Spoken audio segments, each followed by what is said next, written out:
What does it mean to be pro-life? Does being pro-life just end with abortion? All life is valuable? All of it? So even criminals, like people who kill people, their life is valuable too? This past year, I've come to know an amazing human being. His name is Dominic Pio. He's 1 year old, and he was born with a large part of his brain outside of his skull. During the pregnancy, his parents were told to abort the child because there were so many problems.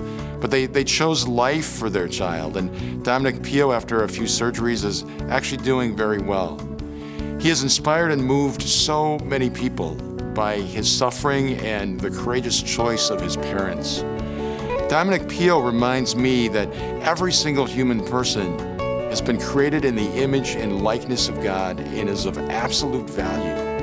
We know that in Genesis, when God creates the world, he concludes every day with the amazing statement, "And God saw that it was good." He makes man and woman as the crowning of his creation, as those made in his image and likeness.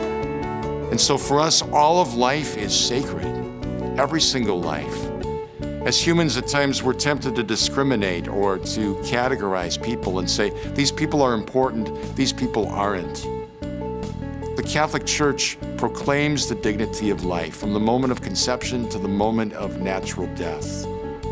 And so to offer support to a woman who finds herself in crisis pregnancy, to visit prisoners, to work at a soup kitchen, to stand up for the life and dignity of people that live with disabilities, to be that person who acts out the gospel of life by looking at every single person in the world as someone made in the image and likeness of God, someone who loves and desires to be loved.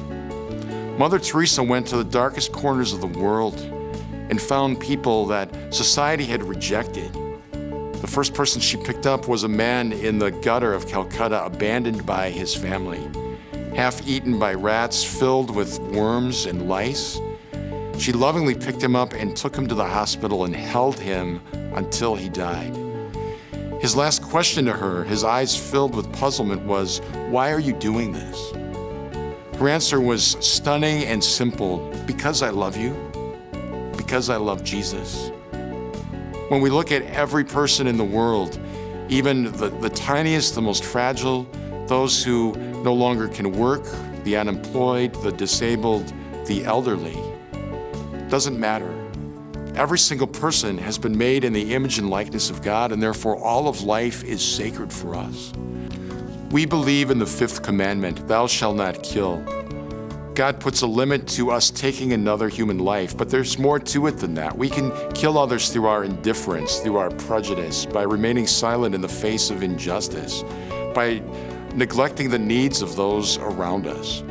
So a positive way to reframe the commandments is to say, we are called to affirm, respect, and build up all life, that every person is made in the image and likeness of God, and therefore we venerate them, we love them.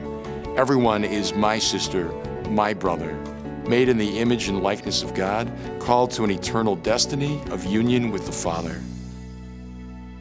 It's the year of faith, and we're connecting Christ and the Catechism of the Catholic Church. Ignite your faith. Share this video with a friend and spark up a spirited conversation today. So what's the next C4 all about? We invite you to come back and see for yourself.